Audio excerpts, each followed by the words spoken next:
Friends, welcome back to my channel. ಹೇಗಿದ್ದೀರಾ ಎಲ್ಲರೂ? Hope ಎಲ್ಲರೂ ಚೆನ್ನಾಗಿದ್ದೀರಾ ಅಂತ ಭಾವಿಸ್ತಾ ಇವತ್ತಿನ ವಿಡಿಯೋನ ಸ್ಟಾರ್ಟ್ ಮಾಡೋಣ. ಸೊ ನಮ್ಮ ಎಲ್ಲ ಅಂಗನವಾಡಿ ನೌಕರರ ಒಂದು ಅತಿ ಮುಖ್ಯ ಬೇಡಿಕೆ ಏನಪ್ಪಾ ಅಂದ್ರೆ ಗೌರವಧನ ಏರಿಕೆಗೋಸ್ಕರ ಸಾಕಷ್ಟು ಬಾರಿ ಪ್ರತಿಭಟನೆ ಕೂಡ ಮಾಡಿದ್ದಾರೆ. ಸೊ ನನ್ನ ಸಬ್ಸ್ಕ್ರೈಬರ್ಸ್ ಕೂಡ ಅತಿ ಹೆಚ್ಚು ಅಂಗನವಾಡಿ ನೌಕರರೇ ಆಗಿರೋದ್ರಿಂದ ಸೊ ಅಂಗನವಾಡಿ ಬಗ್ಗೆ ಒಂದು ಲೇಟೆಸ್ಟ್ ಆಗಿರುವಂತ ಅಪ್ಡೇಟ್ ಬಂದಿದೆ. ಎಲ್ಲಾ ಅಂಗನವಾಡಿ ನೌಕರರಿಗೆ ಒಂದು ಭರ್ಜರಿ ಸಿಹಿ ಸುದ್ದಿ ಅಂತಾನೆ ಹೇಳ್ಬೋದು. ಅದೇನಪ್ಪಾ ಅಂದ್ರೆ ಸಾಕಷ್ಟು ಬಾರಿ ಅಂಗನವಾಡಿ ನೌಕರರು, ಕಾರ್ಯಕರ್ತರಾಗಿರ್ಬೋದು, ಸಹಾಯಕಿಯರಾಗಿರ್ಬೋದು, ಬೆಂಗಳೂರಿನ ಫ್ರೀಡಂ ಪಾರ್ಕಿನಲ್ಲಿ ಹಾಗೆ ಅನೇಕ ವಿವಿಧ ಸ್ಥಳಗಳಲ್ಲೂ ಕೂಡ ಪ್ರತಿಭಟನೆಯನ್ನ ಮಾಡಿದ್ರು. ಸರ್ಕಾರದ ವಿರುದ್ಧ ಗೌರವಧನ ಹೆಚ್ಚಳ ಮಾಡಬೇಕು, ಕನಿಷ್ಠ ವೇತನ ನಿಗದಿಪಡಿಸಬೇಕು ಸರ್ಕಾರ ಅಂತ ಅತಿ ಹೆಚ್ಚು ಬಾರಿ ಪ್ರತಿಭಟನೆಯನ್ನ ಮಾಡಿದ್ರು. ಆದರೆ ಸರ್ಕಾರ ಗೌರವಧನ ಹೆಚ್ಚಳದ ಬಗ್ಗೆ ಭರವಸೆಯನ್ನು ನೀಡುತ್ತಿದ್ರು, ಆದ್ರೆ ಯಾವುದೇ ರೀತಿಯಾದಂತಹ ಕ್ರಮನ ಕೈಗೊಂಡಿರಲಿಲ್ಲ ಅಂತಾನೆ ಹೇಳ್ಬೋದು. ಈಗಷ್ಟೇ ತಿಳಿದಿರುವಂತಹ ಮಾಹಿತಿ ಪ್ರಕಾರ ಎಲ್ಲಾ ಅಂಗನವಾಡಿ ನೌಕರರಿಗೆ ಒಂದು ಭರ್ಜರಿ ಸಿಹಿ ಸುದ್ದಿ ಇದೆ ಅಂತಾನೆ ಹೇಳ್ಬೋದು. ಈಗಷ್ಟೇ ಬಂದಿರೋ ಅಪ್ಡೇಟ್ ನ ನೀವು ತಿಳ್ಕೊಬೇಕಾದ್ರೆ, ಗುಡ್ ನ್ಯೂಸ್ ಕೂಡ ನಿಮ್ಗೂ ಗೊತ್ತಾಗಬೇಕು ಅಂದ್ರೆ ದಯವಿಟ್ಟು ವಿಡಿಯೋನ ಕೊನೆವರೆಗೂ ನೋಡಿ. ಸ್ಕಿಪ್ ಮಾಡೋದಾಗ್ಲಿ ಓಡಿಸ್ಕೊಂಡು ನೋಡೋದಾಗ್ಲಿ ಮಾಡಬೇಡಿ. ಕಂಪ್ಲೀಟ್ ಮಾಹಿತಿ ನಿಮ್ಗೆ ಅರ್ಥ ಆಗೋದಿಲ್ಲ. ಸೊ ಹೀಗಾಗಿ ವಿಡಿಯೋನ ಕೊನೆವರೆಗೂ ನೋಡಿ ಫ್ರೆಂಡ್. ಇದೇ ಮೊದಲನೇ ಬಾರಿ ಯಾರಾದ್ರೂ ನಮ್ಮ ವಿಡಿಯೋಸ್ ನೋಡ್ತಾ ಇದ್ದೀರಾ, ದಯವಿಟ್ಟು ನಮ್ಮ ಚಾನಲ್ ನ ಸಬ್ಸ್ಕ್ರೈಬ್ ಮಾಡ್ಕೊಳ್ಳಿ. ಹಾಗೆ ಸಬ್ಸ್ಕ್ರೈಬ್ ಮಾಡ್ಕೊಂಡು ಪಕ್ಕದಲ್ಲೇ ಕಾಣುವ ಬೆಲ್ ಐಕನ್ ನ ಕ್ಲಿಕ್ ಮಾಡಿ ಆಲ್ ಅಂತ ಸೆಲೆಕ್ಟ್ ಮಾಡ್ಕೊಳ್ಳಿ ಫ್ರೆಂಡ್. ಈಗಾಗಲೇ ಸಬ್ಸ್ಕ್ರೈಬ್ ಮಾಡ್ಕೊಂಡು ಯಾರ್ಯಾರು ನಮ್ಮ ವಿಡಿಯೋಸ್ ಡೈಲಿ ವಾಚ್ ಮಾಡ್ತೀರಾ ತಮ್ಮೆಲ್ಲರಿಗೂ thank you so much friends.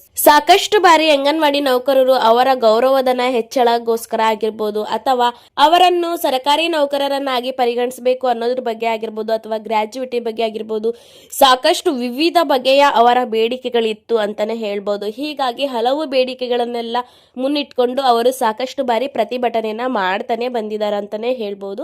ಹಾಗೆ ಹೀಗೆ ಮತ್ತೆ ಪ್ರತಿಭಟನೆಗೆ ಮುಂದಾಗ್ತಾ ಇದ್ದಾರೆ ಅಂಗನವಾಡಿ ನೌಕರರು ಅಂತಾನೆ ಹೇಳಬಹುದು.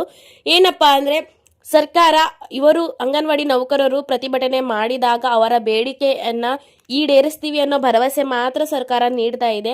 ಆದರೆ ಯಾವುದೇ ರೀತಿಯಾದಂತಹ ಅವರ ಗೌರವಧನ ಏರಿಕೆ ಮಾಡ್ತಾ ಇಲ್ಲ, ಕನಿಷ್ಠ ವೇತನ ನಿಗದಿಪಡಿಸ್ತಾ ಇಲ್ಲ, ಕೆಲಸ ಮಾತ್ರ ಜಾಸ್ತಿ ಇದೆ, ಸಂಬಳ ಮಾತ್ರ ಕಡಿಮೆ ಇದೆ ಅಂತ ಎಲ್ಲ ಕಡೆ ಈಗ ಸದ್ಯಕ್ಕೆ ಚರ್ಚೆ ಆಗ್ತಾ ಇದೆ ಅಂತಾನೆ ಹೇಳ್ಬೋದು. ಸರ್ಕಾರದಿಂದನೂ ಒಂದು ಎಲ್ಲ ಅಂಗನವಾಡಿ ನೌಕರರಿಗೆ ಒಂದು ಹೊಸ ಆಶಾಕಿರಣದಂತಹ ನ್ಯೂಸ್ ಕೂಡ ಬರಲಿದೆ ಅನ್ನೋ ಒಂದು ಮಾಹಿತಿನ ತಿಳಿದಿದೆ. ಆದಷ್ಟು ಬೇಗ ಅಂಗನವಾಡಿ ನೌಕರರ ಗೌರವಧನ ಇನ್ನೊಂದು ಸ್ವಲ್ಪ ಇಂಪ್ರೂವ್ ಮಾಡಬೇಕು, ಹೆಚ್ಚಳ ಮಾಡಬೇಕು ಅನ್ನೋ ಒಂದು ಮಾಹಿತಿನ ಚರ್ಚೆ ಆಗ್ತಿದೆ ಅನ್ನೋ ಒಂದು ಸುದ್ದಿನ ನಮಗೆ ತಿಳಿದು ಬಂದಿದೆ. ಹಾಗೆ ಅಂಗನವಾಡಿ ನೌಕರರು ಕೂಡ ಆ ಸದ್ಯದಲ್ಲೇ ಮತ್ತೆ ಪ್ರತಿಭಟನೆಗೆ ಮುಂದಾಗಲಿದ್ದಾರೆ ಅನ್ನೋ ಒಂದು ಮಾಹಿತಿ ಕೂಡ ನಮಗೆ ತಿಳಿದು ಬಂದಿದೆ.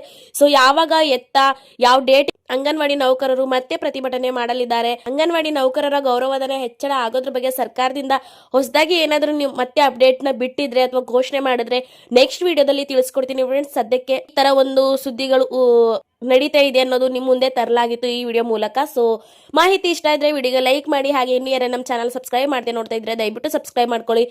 ಅತಿ ಹೆಚ್ಚಿನ ಅಪ್ಡೇಟ್ಗಳಿಗಾಗಿ ನಮ್ಮ ಚಾನಲ್ನ ಸಬ್ಸ್ಕ್ರೈಬ್ ಮಾಡಿಕೊಂಡು ನಮ್ಮ ವಿಡಿಯೋಸ್ನ ಡೈಲಿ ಫಾಲೋ ಮಾಡಿ. ತಮ್ಮೆಲ್ಲರಿಗೂ ಆಗಿಂದಾಗೆ ಅಪ್ಡೇಟ್ಗಳು ಸಿಗ್ತಾ ಹೋಗುತ್ತೆ ಅಂತ ಹೇಳ್ತಾ ವಿಡಿಯೋನ ಕೊನೆವರೆಗೂ ನೋಡಿದ್ದೆ. ತಮ್ಮೆಲ್ಲರಿಗೂ thank you so much friends. Bye.